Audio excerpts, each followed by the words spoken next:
Number 1.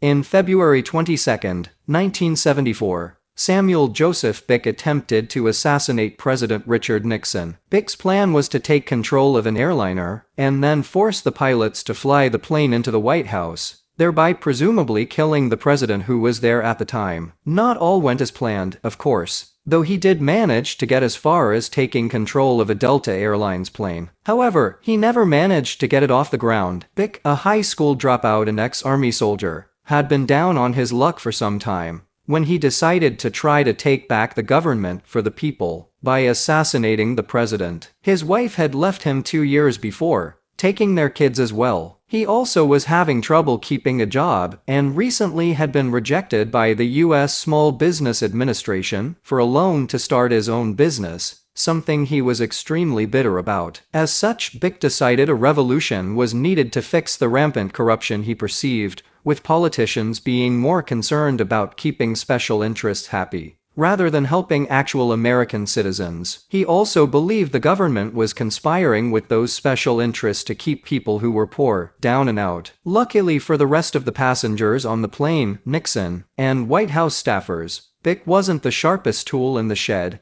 and his plan was fairly poorly conceived in terms of its execution. More or less the show up and see what happens approach. First, Byck made a bomb, which more or less was just 2 Valvoline containers filled with gasoline, placed inside a suitcase. Obviously this wouldn't be the most effective incendiary device even if he did set it off. This would have been even less effective in that his design of the bomb didn't actually include any sort of fuse or other means of detonating it. The bomb wasn't the only crowd control item he brought with him in his attempt. He also brought a gun. Now, given he was already on the FBI and Secret Service's watch list, purchasing a gun was somewhat out of the question for him. So, instead, he stole a Smith & Wesson .22 caliber 6-shot gun from a friend and pocketed around 40 rounds of ammunition to take with him in his assassination attempt. On the morning of February 22, 1974, he made his way to the Baltimore-Washington International Airport. Once there, rather than attempt to get on the plane without drawing attention to himself, he encountered a police officer, George Neil Ramsburg, in the terminal and shot him in the back. This was unlucky for the officer, who died, but very lucky for the passengers, as had he not done this, he may have managed to get on the plane without causing a ruckus, and perhaps could have waited to hijack it until after it was in the air. In any event,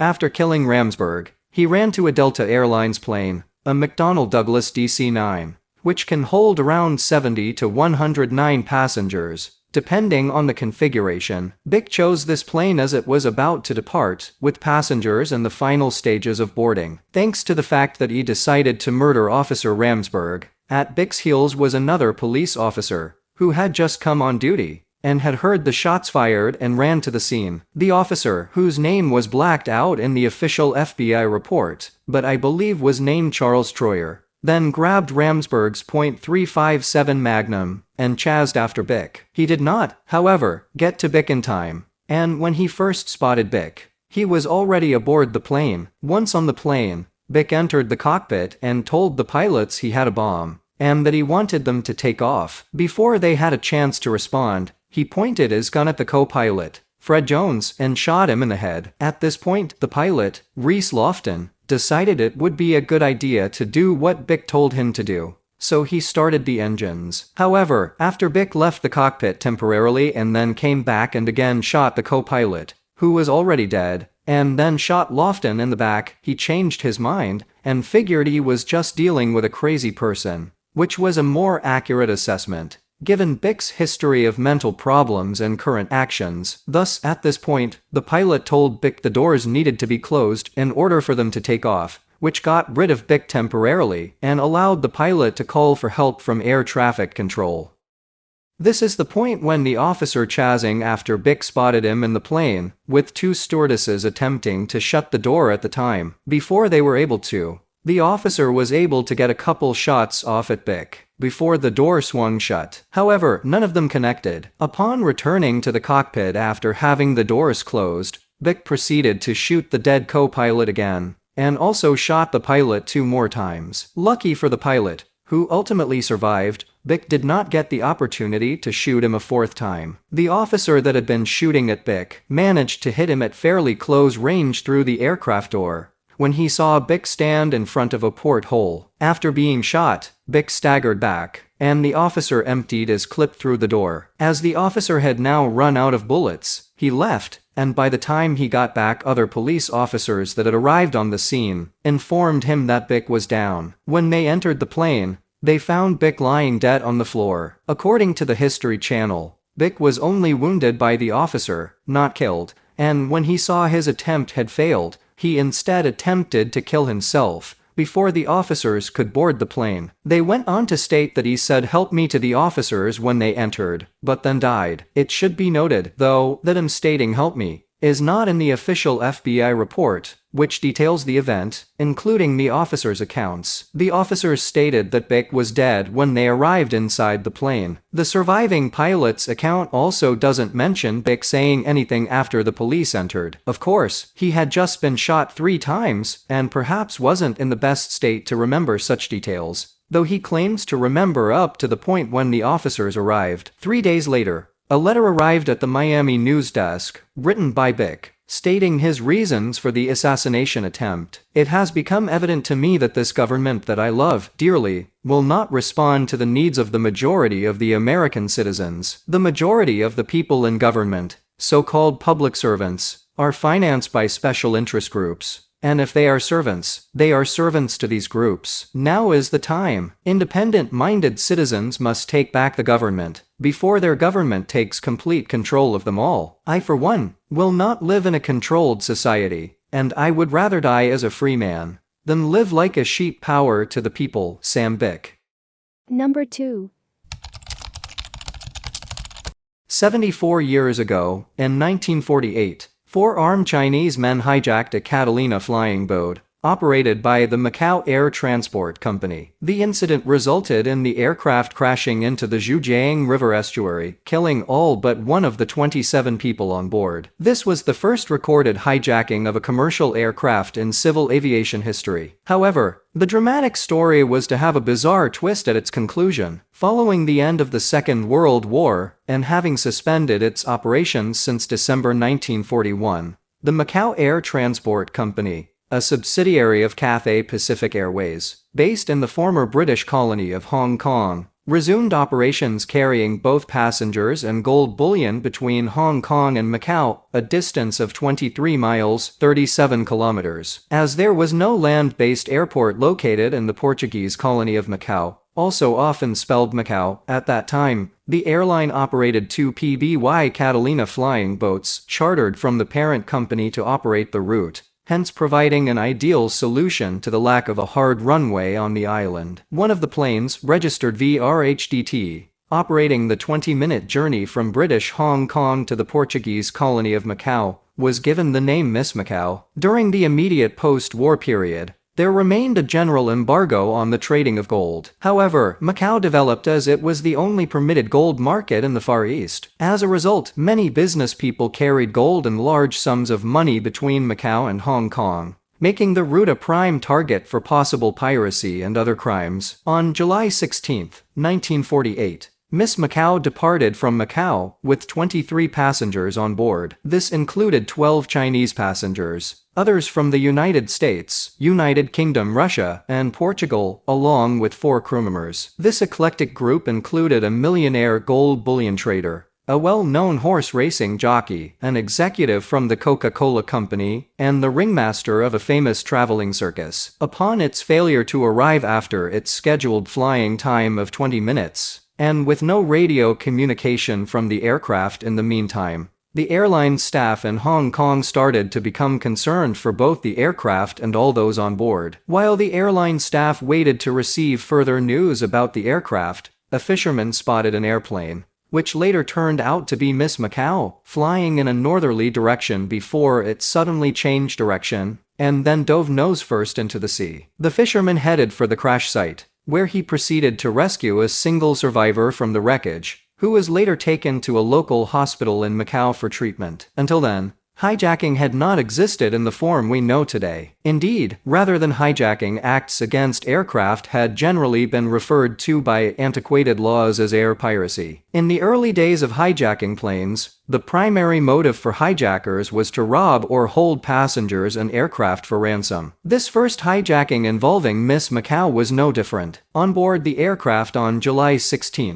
1948, were 4 Chinese nationals whose sole intent was to hijack the plane and its passengers, and to hold them to ransom. They expected that the airline would pay handsomely to get its aircraft and crew back. Plus, the families of the wealthy individuals on board would do likewise to have their loved ones returned safely. The team of hijackers knew that among the passengers that day would be Huang Songbing, a wealthy Hong Kong citizen who operated gold businesses in both Hong Kong and Macau, and often carried gold between the 2 locations. They planned to hijack the flight and fly the plane to Shaochaikan, a small village in Guangdong Province, China, where they would rob the wealthy passengers of their gold. One of the 4 was a qualified pilot tasked with taking the controls and flying the aircraft to its alternative destination. 2 of the hijackers sold their houses and land to buy tickets to fly on the air service, which they knew that Huang Songbing would also be traveling on that day. Airport security was nowhere near as sophisticated in 1948 as it is today, and metal detectors were not implemented for airport security screening until the 1960s. Their widescale introduction came after a string of aircraft hijackings around the world. Therefore, the only security measures for Miss Macao's flight that day were simply the observation of passengers by airport staff and hand searches if any passenger displayed any suspicious behavior. The 4 hijackers were well prepared for possible security checks. One of them tied 3 revolvers to their inner thighs with black yarn straps, and bullets were hidden in the hollowed-out heel of one of their shoes. A few minutes after taking off, 2 of the hijackers entered the cockpit with a pistol. One of them ordered the pilots to surrender in English, although the captain, 27-year-old American Dale Kramer, refused. Meanwhile, in the rear of the cabin, an American passenger held onto one of the other hijackers' guns with one hand, while punching him in the face with the other. The 2 hijackers up front came down from the cockpit and shot the American, ordering the rest of the passengers to raise their hands. With the hijackers vacating the cockpit, the captain pulled sharply back on the controls, hoping to throw the hijackers off balance. As the plane rolled, Miss Macao's Australian co-pilot, Ken McDuff, found a mooring pole and struck one of the hijackers on the head. After he fell to the floor, one of the others in the cabin turned and fired several shots toward the cockpit, fatally injuring both pilots. As the co-pilot slumped over the controls, Miss Macao entered a steep dive and crashed into the Zhujiang River estuary. One of the hijackers in the rear of the plane, Huan Yu, managed to grab a life jacket and escape the aircraft as it impacted the water's surface. Huang Yu was rescued by the local fisherman who was first on the scene. The local police interviewed Huang Yu in the hospital. He told the police that, as the plane approached Jiuzhou, the aircraft exploded, and he lost consciousness during the aircraft's rapid descent. Huang also told the police that he had allegedly traveled to Macau to look for a job in recent years, but was still unemployed. He claimed he later met a man named Zhao, one of the other hijackers, who had promised to find him work in Hong Kong, and had bought Huang's ticket for him. However, when the police asked him where he was going to work in Hong Kong, Huang Yu's reply was simply, "I don't know." The police found Huang's explanation to be implausible. Furthermore, Miss Macao was a well-designed, robust, and well-built aircraft. Even if both engines had failed simultaneously, it could have glided down to perform a water landing. The police were also perplexed as Huang Yu was wearing a life jacket when rescued. Witnesses also reported hearing noises resembling gunshots as the aircraft flew over them before it crashed. The wreckage of Miss Macao was eventually recovered by the police and sent away for further analysis. Upon inspection, the police discovered several clearly visible bullet holes on the aircraft's interior walls. 2 bullet cases and 1 unfired bullet were also found, which revealed that 2 different pistols had been involved in the incident. The autopsy reports stated that most passengers were wealthy members of the upper classes, except 3 unidentified Chinese men whose backgrounds were unknown. Of these 3, 2 bodies had been recovered from the water, although no one claimed them. As Huang Yu had seemingly lied about the explosion on board Miss Macao, and could not provide any plausible reason for travel. The police were also suspicious about his role in the incident. The Macao police issued false information to assist the investigation, saying that the airline would pay compensation to the deceased's families, and that relatives were required to register and identify the corpses. Following the release of this information, a woman came forward claiming to be a relative of one of the unknown Chinese passengers. She divulged that a relative had, along with 3 other men, stayed with her for one night, before the 4 men traveled to Hong Kong with just a briefcase between them. The police now had suspicions that the 4 had been part of a gang intending to hijack the aircraft. They just needed Huang Yu to provide a confession. The police used hidden recorders in his hospital room to obtain a confession from Huang Yu. They then arranged for a police detective to be positioned in the bed next to him, posing as the victim of a car accident. However, Huang Yu did not reveal any further information. Changing their strategy to procure a confession, the police arranged for a man to enter the ward, pretending to visit an injured relative. After seeing Huang Yu, the man pretended to know Huang. He took out what appeared to be a Portuguese newspaper and stated to Huang Yu that the other 3 hijackers had been rescued, arrested, and interrogated. The man told Huang that the others had identified him as the gang's leader and the person that had fired the fatal shots on the plane. Huang Yu vehemently denied this to be the case, explaining his actual role in the plot. The police, having just received a complete account of the failed hijacking, subsequently arrested Huang Yu. Having discovered the bullets, bodies, and aircraft wreckage, along with a full confession from the sole survivor, a conviction should have followed. However, in a Macau courtroom, Huang Yu dismissed his confession, claiming it to have been a joke with the man in the hospital. However, his protestations were only the tip of the iceberg when it came to legal obstacles in the case. The prosecuting authorities from Macau stated that since most of the passengers came from Hong Kong, the case should be referred to the Hong Kong judicial authorities. The Portuguese authorities also said they could not sentence those who had committed crimes on a British aircraft registered in Hong Kong in international airspace. However, Hong Kong's British government resisted, pointing out that as the hijacking had taken place within the Chinese community, Hong Kong had no power to bring a prosecution against Huang Yu. Seemingly, and despite the loss of 26 lives and the horror that had taken place on Miss Macau, with both governments unable to decide on whose jurisdiction the case should be heard, on July 11, 1951, 3 years after the hijacking, Huang Yu was released without trial from his Macau prison cell and was deported back to China. His movements following his release were never made public, and whatever happened to the sole survivor of the audacious plot remains a mystery to this day. Number 3. National Airlines Flight 2511, registration N8225H, was a Douglas DC-6B aircraft which exploded over Bolivia, North Carolina, en route from New York International, Idlewold Airport, New York City, New York, to Miami, Florida, on January 6, 1960. All 34 on board were killed in the accident. The aircraft had been called into service on short notice when the normal aircraft used for the evening flight to Miami, a Boeing 707 jet identified as Flight 601, was grounded due to a cracked window. Most of the passengers who were to have flown on Flight 601 boarded a Lockheed Electra, registration N5003K. Those who could not be accommodated on the Electra were boarded on Flight 2511. Flight 2511 departed Idlewold over 2 hours late, at 11:34 p.m. The flight was routine until shortly after passing Wilmington, North Carolina, at 2:31 a.m. Eastern Standard Time.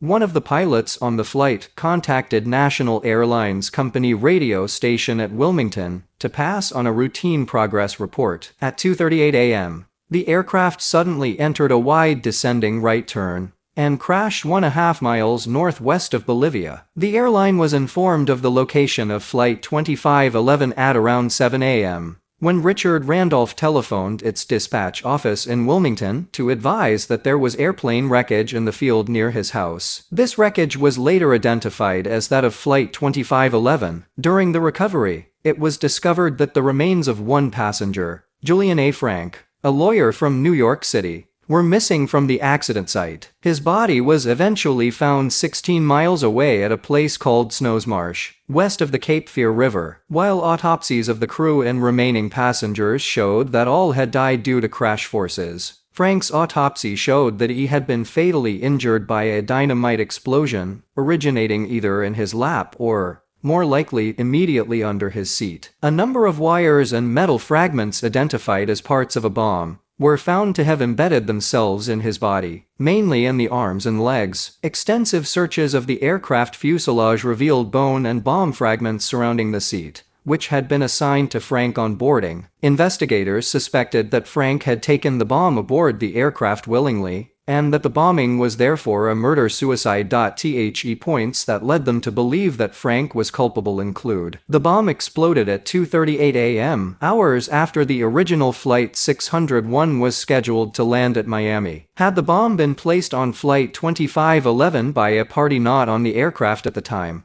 it should have been set to detonate at a time when Flight 601 would have been in the air. The aircraft had not been in use for some time before it was called into service to replace the Boeing 707 that had been grounded, and it was therefore unlikely that the bomb was on the aircraft before boarding. Frank had been under investigation for fraud and embezzlement at the time of his death, and had also taken out large amounts of life insurance shortly before boarding the aircraft. The explosion was in immediate proximity to Frank, either in his lap or immediately under his seat. There was, however, other evidence that made it less than certain that Frank was culpable. These include: on November 16, 1959, less than 2 months before the crash of Flight 2511, National Airlines Flight 967 disappeared over the Gulf of Mexico. Although the aircraft was lost at sea, and the Civil Aeronautics Board could not determine a probable cause for the accident, it was believed that the aircraft had been destroyed by a dynamite bomb. Investigators discovered that a small-time crook named William Taylor had boarded the aircraft on a ticket belonging to Richard Spears, a convicted felon who had befriended Taylor in prison, and who had taken out over $100,000 worth of life insurance on himself. They hypothesized that Taylor had boarded the aircraft with luggage packed by Spears and, unbeknownst to Taylor, containing a bomb. Frank's purchase of life insurance before boarding a flight was not at all unusual in 1960. Airports even had vending machines that issued insurance policies good for the duration of the flight. Frank was a commercial lawyer and was not thought to have the knowledge necessary to build an explosive device. No charges were laid in the bombing. The investigation officially remains open. Had the bomb detonated on Flight 601, the Boeing 707 originally scheduled to fly the route, 105 passengers and an unknown number of crew would have been killed. It would also have been the first crash of a Boeing jet in passenger service. 2 accidents had occurred on training flights in 1959. Number 4.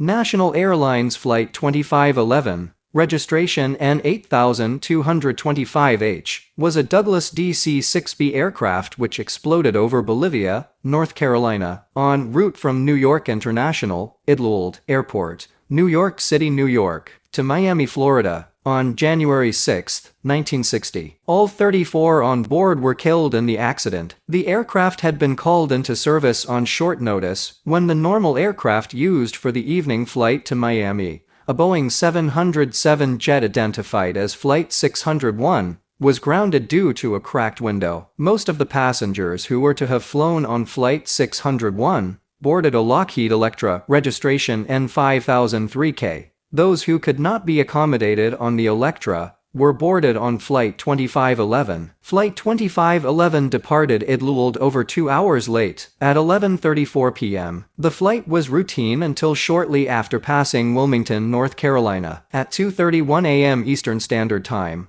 One of the pilots on the flight contacted National Airlines Company radio station at Wilmington to pass on a routine progress report. At 2:38 a.m., the aircraft suddenly entered a wide descending right turn and crashed 1.5 miles northwest of Bolivia. The airline was informed of the location of Flight 2511 at around 7 a.m., When Richard Randolph telephoned its dispatch office in Wilmington to advise that there was airplane wreckage in the field near his house. This wreckage was later identified as that of Flight 2511. During the recovery, it was discovered that the remains of one passenger, Julian A. Frank, a lawyer from New York City, were missing from the accident site. His body was eventually found 16 miles away at a place called Snow's Marsh, west of the Cape Fear River. While autopsies of the crew and remaining passengers showed that all had died due to crash forces, Frank's autopsy showed that he had been fatally injured by a dynamite explosion, originating either in his lap or, more likely, immediately under his seat. A number of wires and metal fragments identified as parts of a bomb were found to have embedded themselves in his body, mainly in the arms and legs. Extensive searches of the aircraft fuselage revealed bone and bomb fragments surrounding the seat,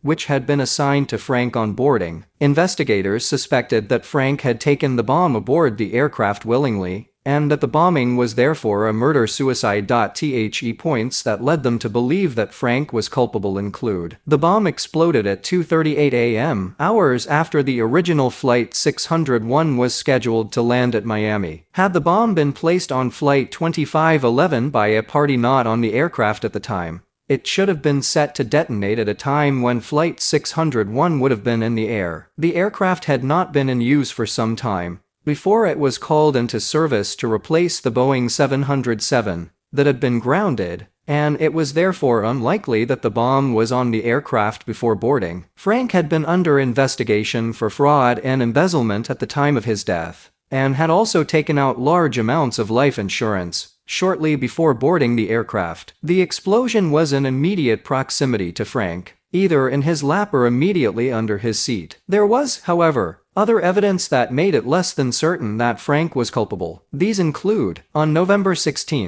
1959, less than 2 months before the crash of Flight 2511, National Airlines Flight 967 disappeared over the Gulf of Mexico. Although the aircraft was lost at sea, and the Civil Aeronautics Board could not determine a probable cause for the accident, it was believed that the aircraft had been destroyed by a dynamite bomb. Investigators discovered that a small-time crook named William Taylor had boarded the aircraft on a ticket belonging to Richard Spears, a convicted felon who had befriended Taylor in prison, and who had taken out over $100,000 worth of life insurance on himself. They hypothesized that Taylor had boarded the aircraft with luggage packed by Spears and, unbeknownst to Taylor, containing a bomb. Frank's purchase of life insurance before boarding a flight was not at all unusual in 1960. Airports even had vending machines that issued insurance policies good for the duration of the flight. Frank was a commercial lawyer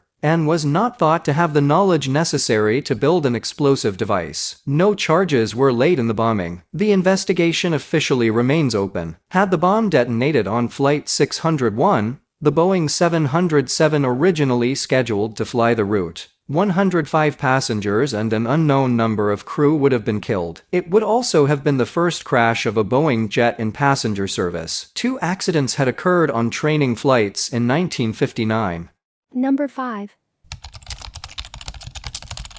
Pacific Airlines Flight 773 was a twin-engine Pacific Airlines Fairchild F-27A airliner, flying from Reno and Stockton to San Francisco, that crashed at 6:49 a.m. on May 7, 1964. Near San Ramon, California. The crash was likely the first instance in the United States of an airliner's pilots being shot by a passenger as part of a mass murder-suicide. Francisco Gonzales, a passenger, shot both the pilot and co-pilot before turning the gun on himself, causing the plane to crash, killing all 44 aboard. Pacific Airlines Flight 773, a Fairchild F-27A twin-engine turboprop, Federal Aviation Administration registration number N2770R, took off from Reno, Nevada at 5:54 a.m., with 33 passengers and a crew of 3 for San Francisco International Airport, with a scheduled stop in Stockton. The crew consisted of Captain Ernest Ernie A. Clark, pilot in command, First Officer Ray Andrus, copilot, and Flight Attendant Margaret Schaefer. After crossing the Sierra Nevada,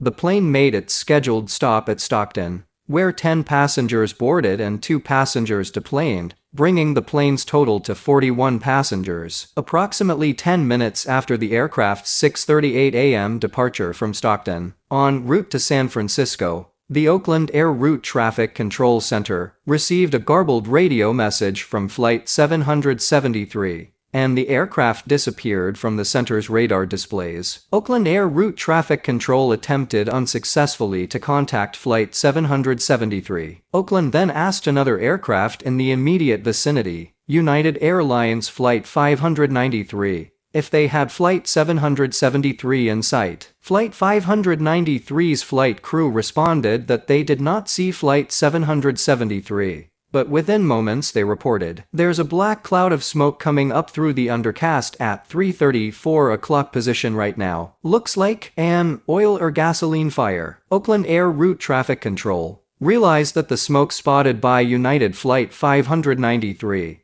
was likely caused by the crash of Pacific Airlines Flight 773. Flying at its assigned altitude of 5,000 feet, Flight 773 had suddenly gone into a steep dive and crashed into a hillside, exploding near San Ramon, 37 degrees 45-34 and 121 degrees 52-24 watts in Contra Costa County. Flight 773's last radio message from First Officer Andrus at 6:48 a.m. was deciphered through laboratory analysis. "Skipper's shot. We've been shot. I was trying to help." A Smith & Wesson .357 Magnum revolver was found in the wreckage. It held 6 spent cartridges. Both aviation and FBI investigators determined that San Francisco resident Francisco P. Gonzales, a passenger who previously had told several people he was going to kill himself, had shot both the pilot and co-pilot during the flight. A former member of the Philippine yachting team at the 1960 Olympics, Gonzales, 27, had been disturbed and depressed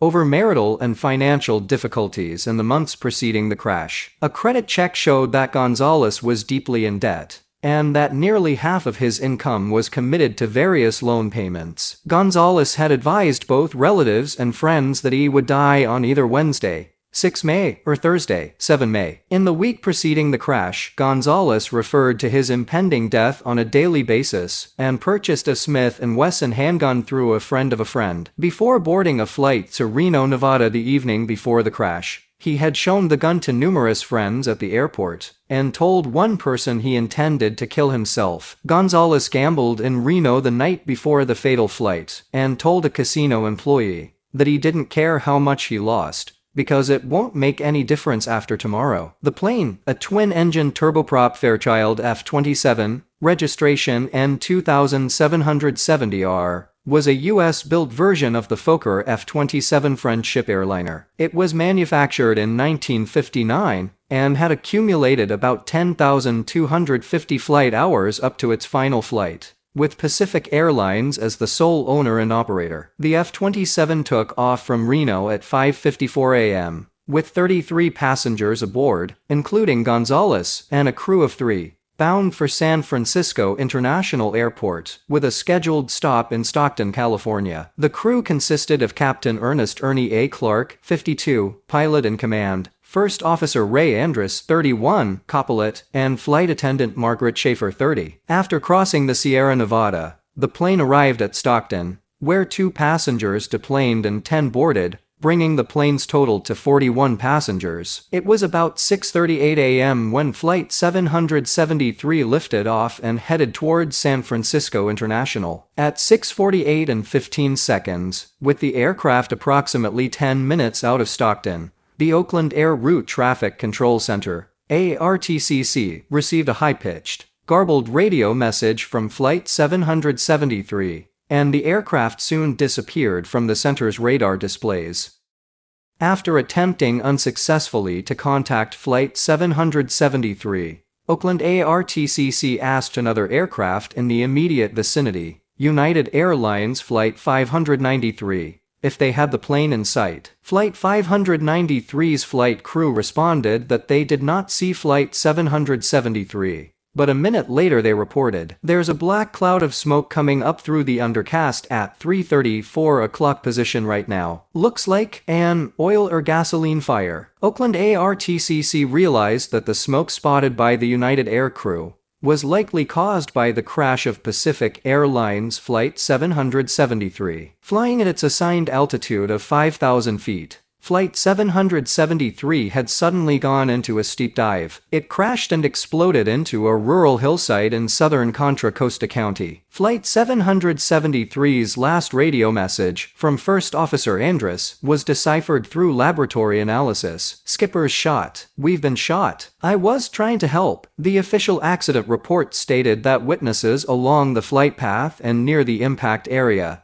described extreme and abrupt changes in attitude of Flight 773, with erratic power plant sounds, before the plane hit a sloping hillside at a relative angle of 90 degrees. Investigators from the Civil Aeronautics Board, CAB, found in the mangled wreckage a damaged Smith & Wesson .357 Magnum revolver, holding 6 spent cartridges. The Federal Bureau of Investigation soon joined the CAB in a search for evidence, so that the apparent criminal aspects of this case could be pursued. Investigators found that when Gonzales left San Francisco for Reno the day before the fatal flight, he was carrying the .357, and that he had purchased $105,000 worth of life insurance at the airport payable to his wife. The probable cause stated in the CAB accident report was the shooting of the captain and first officer by a passenger during flight, and the FBI determined that the suicidal Gonzales was the shooter. Civil Air Regulation amendments became effective on August 6, 1964,